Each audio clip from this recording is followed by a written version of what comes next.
For our debate now, I'm joined by Nick Champion representing the Labor Party and David Coleman representing the Liberal Party live out of Canberra, the nation's capital. Gentlemen, thanks both of you for being there. David Coleman, let me start by asking you, you're a marginal seat backbencher. Your seat will well and truly be on the line at the next election. You must be thoroughly peeved at the poor salesmanship of the budget so far.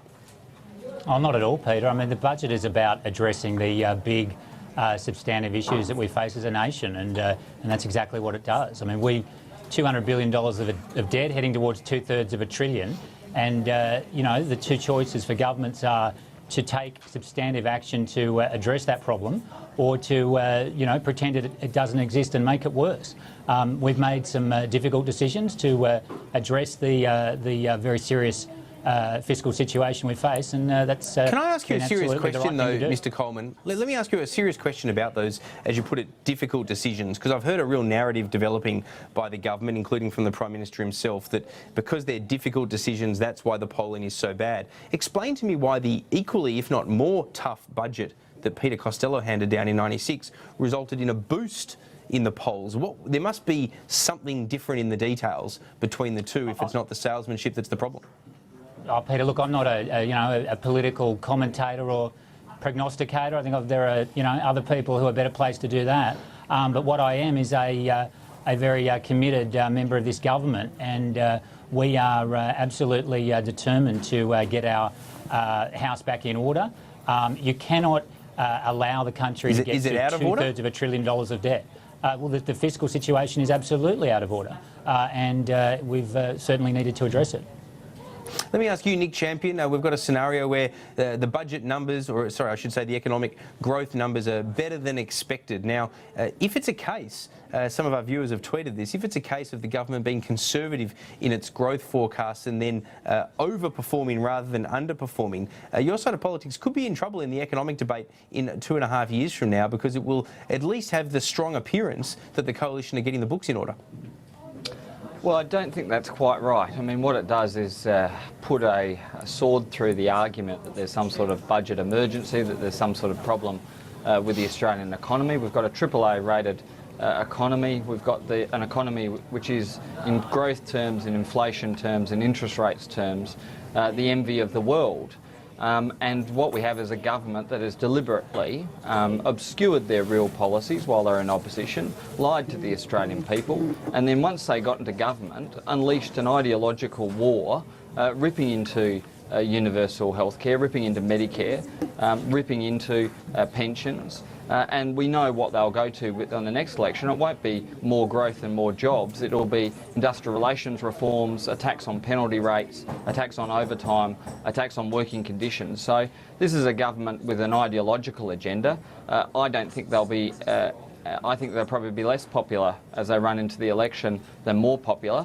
You'll hear backbenchers. So you think their numbers are going to get even worse? You think they're going to get even worse than they are now? They're down 54-46. You're predicting a wipeout landslide of victory for Labor at the next election. Well, I might not say that, but what I would say is that their primary vote is shattering under the weight of these broken promises. And but you actually think it'll get worse? You really think it'll get worse? Well, I do think it will get worse. I had a GP in my electorate write to me just this morning saying that attendance at his clinic is down 30%. Now that is happening all over the country as people think that this $7 cascading co-payment has put in place by the government. That's what people think, and it's having a big impact on local GP services. Well, let me jump in there. Let me jump in there, David Coleman. Let me get your thoughts on that. Nick Champion says he's got a GP that he's arguing in his electorate that there's a 30% reduction in people turning up. Is that the price signal that the government is talking about? We've had the Prime Minister, the Health Minister, as well as the Treasurer all say yes, this is about creating a price signal. Is that the kind of price signal you're talking about, a 30% reduction in people visiting a doctor? Oh, Peter, look, I think the first point on the Medicare co-payment is that, you know, Labor were the people that introduced the PBS co-payment, and that is, as you know, is up to 60 payments per year, so over $360, compared to the GP co-payment, which is $70 a maximum for people who are on concessions. And you know, if Labor was so concerned about the economic impact on Australians, why not support the repeal of the carbon tax, which will save the average Australian $550 per year? There is a very, very straightforward way of providing families with relief, and that is to support the repeal of a bad tax. David Coleman, you will get your way on the carbon tax, I suspect, once the new Senate forms after July. You'll get what Nick Champion called for on one of my programs last year, I think it was, that Labor should get out of the way on the carbon tax. It's not doing that, but you will get your way nonetheless. Now, that said, how are you going to quantify this $550 better off per family or per household figure? Well, as you know, Peter, there's been substantial modelling on that point, and indeed the ACCC weighed in on the point last year. And look, I hope you're right, and I hope that we do get that legislation through the Senate. But I tell you what, it's not going to be because of Nick and his colleagues. It's going to be because of people in that Senate who hopefully do the right thing by the nation and allow us to get rid of this bad tax. And the economic relief is very clear. All right, we're almost out of time, but Nick Champion, just very quickly, from a Labor perspective, what is the answer to this argument that you're opposing GP co-payments now? Once upon a time you were for them under Bob Hawke's leadership, and as David Coleman points out there, in terms of the PBS, you've also been in favour of co-payments. What's the response to that? Well, Hawke had them in, I think, for about 3 months. They were never actually implemented, and he lost his leadership on the basis of it.